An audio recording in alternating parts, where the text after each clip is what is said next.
তাহলে গ্যাপটা কিভাবে হয়? আবার এই বছরে মানে জিনিসটা এইভাবে বলেন না, আপনারা যদি নেগেটিভ শুরুতেই নিয়ে নেগেটিভ অ্যাপ্রোচ দেন তাহলে তো জিনিসটা ভালো না। দেখেন ফিফা এখন অনেক ডেভেলপমেন্ট কাজ করছে, এখানে বাবুকের প্রতি আস্থাবোধ বলে কিছু নেই।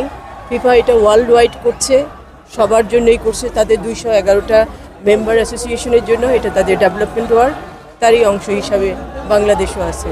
অ্যাকচুয়ালি আমাদের নারী ফুটবল দল ফেব্রুয়ারির মাঝামাঝি অর্থাৎ 15 তারিখের পরে ওরা অস্ট্রেলিয়া চলে যাবে, ওখানে গিয়ে আরও ম্যাচ খেলবে।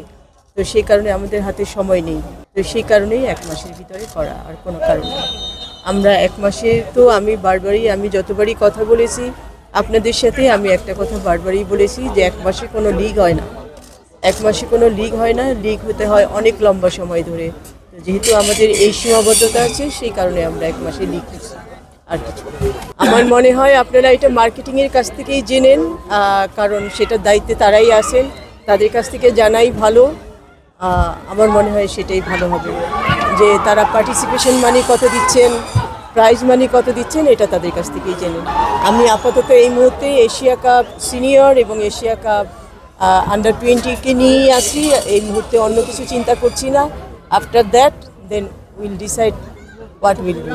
আমি আশা করি ভালো ফুটবলারই পাবো, কারণ এখানে আমরা যে জেএফএ শেষ করলাম তার অনেক প্লেয়ারই আছে এই টিমগুলোতে, তারা এখানে খেলবে এবং আমাদের কোচ আছেন তারা খেলা দেখবেন এবং এখান থেকে প্লেয়ার বাছাই করবেন। আমার বিশ্বাস যে ভালো প্লেয়ারই বেরিয়ে আসবে। এটা নারী ফুটবলের জন্য একটা মাইল ফলক বলতে পারেন, নারী ফুটবলের জন্য উল্লেখযোগ্য বছর। এই বছরে দুইটা কোয়ালিফিকেশন এসেছে, তা আমি মনে করি নারী ফুটবলের জয়কার ছিল।